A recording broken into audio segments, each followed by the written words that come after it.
Morning, guys.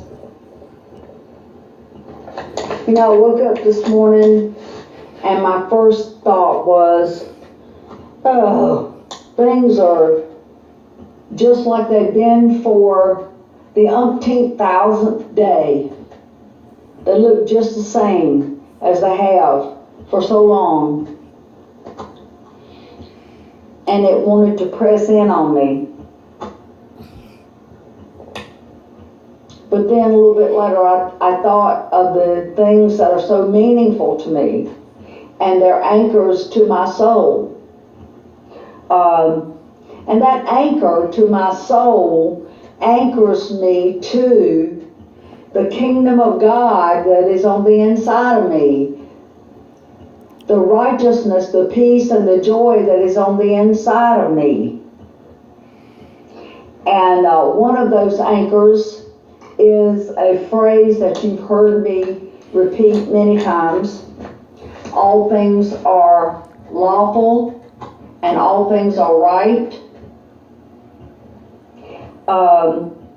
And I have a audio specifically on that where I explain that in more detail than I'm going to explain it now. And as a matter of fact, that broadcast is entitled All Things Are Lawful and All Things Are Right. And it's no longer on Facebook, but you can find it on my YouTube channel under my name. But anyway, that phrase is an anchor to my soul. That anchors my soul to who I really am. It anchors my soul to my identity. It anchors my soul to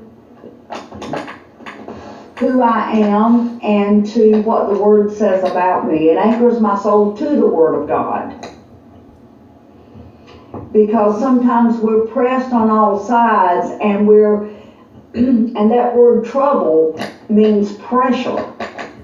So when we're troubled on all sides, it's just pressure on all sides to believe what you see and feel rather than what the Word of God says about you. And I had a thought yesterday that was a new thought for me, and a wonderful thought. I started to say incredible, but incredible means unbelievable, so I'm not going to say that because I believe it. The point is I'm starting to believe it. And that thought was, wow, all of these things I've been thinking about myself based on what I look like or what I feel like, all of these things I've been thinking about myself are not true. They're just not true. There's nothing against me. And so this thing in my life that looks so big, that looks like it's against me, looks like it's going to keep me from doing this or that, or being this or that, it's all a lie. And the only thing that is true is what the Word of God says about me. That's an amazing thought. Now you can say that with your head and it sounds really good, but if it's not in your heart, there's no life in it. And what I'm saying to you is that when I had that thought yesterday, it had some life in it. So I'm going to keep nurturing that. I'm going to keep feeding that with the Word of God, because the idea that the way I've thought about myself my whole entire life has been a lie, well, it's upsetting a little bit. I didn't know that I didn't know. But hey, I'm starting to know the truth, and that's a good thing. That's a really good thing. And it's just amazing. And as I've been saying to you in several broadcasts over the last week or so, I've been talking about the life that is in the seed of the Word of God. And that's the only place that you're going to find life. So when you are meek enough to say, and it takes meekness to say the word of God that is not yet rooted in you. Because you feel like you're an idiot sometimes when you say what the word says and it's just head knowledge. But take heart, no pun intended, what you're doing, it's not the saying that does it, but it's just the meekness by which you receive it. And as you receive it into yourself, it will take root. There are many things that you say that you know in your head are true. Just stick with it. Just keep feeding yourself the Word of God, and it will come alive in you, because the Word of God is the only source of life. And when it becomes real to you, and you don't know how it becomes real, we've talked about that. You don't know how it becomes real, but it does become real. And when it becomes real to you, then you live from that.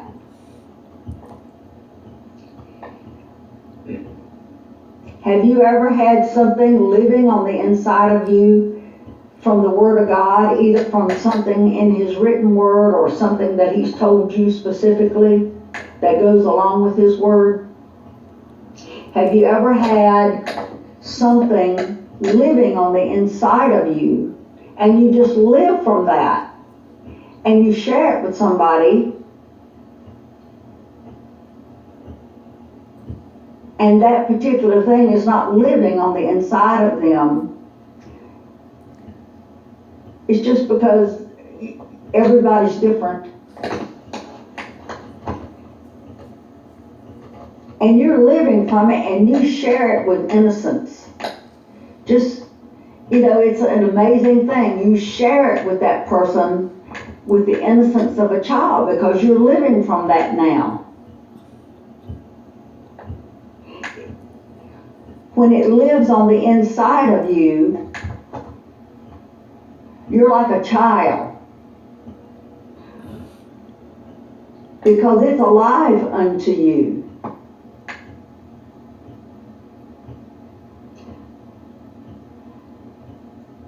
A child has to be taught things contrary to the Word of God, because we grow up not knowing, and we grow up with relative innocence. The reason I say is relative innocence is because we're all born of corruptible seed, but reborn of incorruptible seed. So in reality, those that are reborn of incorruptible seed are even more innocent than a child. And so when the life of that Word is born in you, it is innocent, and you live from that innocence.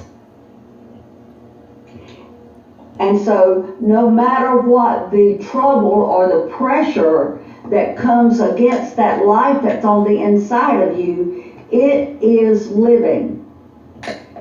And the very thing about something living, something that's incorruptible, the incorruptible seed of the Word of God, is it cannot die. And as we have discussed, it can fall by the wayside. It can be scorched. But the seed itself is incorruptible. The life in the seed is incorruptible, and it will bring itself to pass.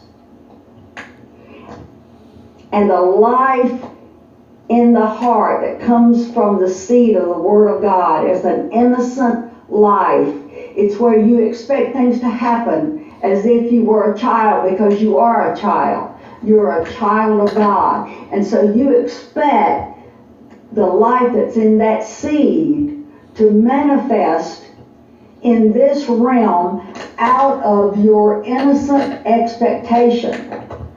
Because the faith, which is the faith of Christ, He is the author and the finisher of this thing. He's the author and the finisher of your faith. So the faith that is in that word permeates your soul, permeates your spirit, permeates your soul, and you're living from that and expecting that with the innocence of a child.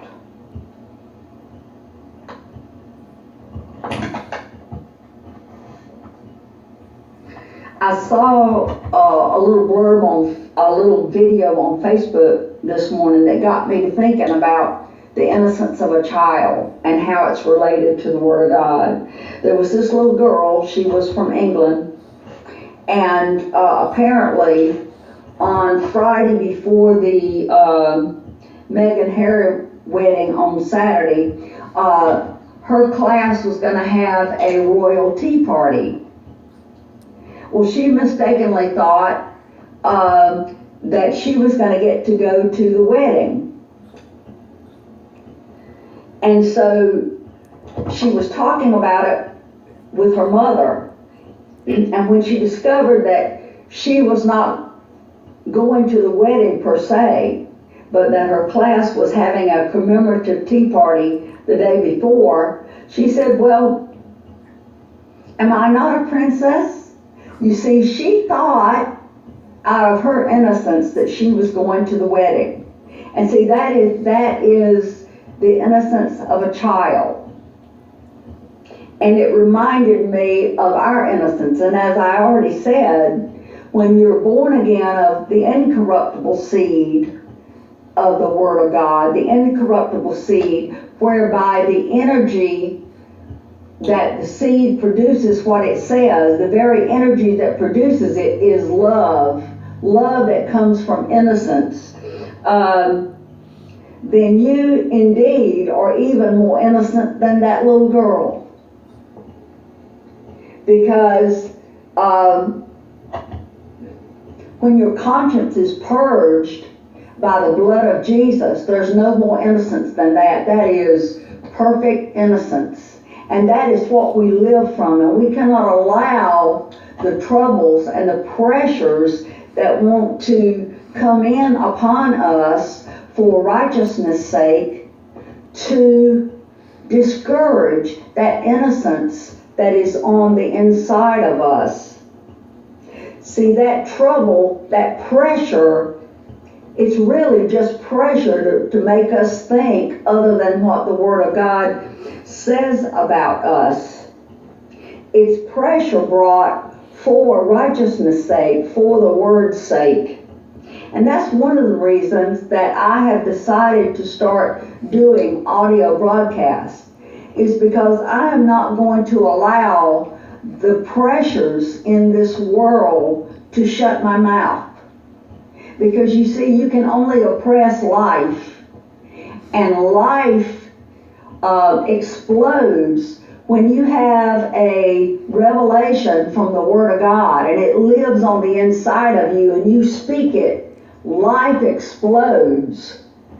And I'm not going to allow the pressures of this realm to shut my mouth, to oppress the life that is in me. And so I'm just cantankerous enough to say, no, not going to do that. I'm going to proclaim the glories of the Word of God. I'm going to proclaim that His grace is sufficient for me. That it's not about what I see and feel. It's not about the supposed trouble that would press in on me.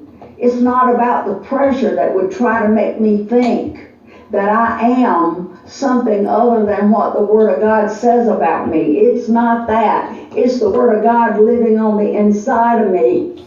Excuse me.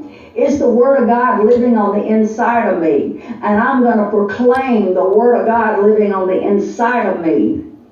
because the Word of God that's living on the inside of me is innocent and pure and precious and holy, and I'm going to proclaim it forth like the innocent and pure and precious and holy child that God made me through what Jesus Christ did. Well, I didn't know how it was going to come out today, but I like it. I like it, and I'm going to listen to it again, and I hope you like it too. So, I love you, and I'll talk to you later. Bye.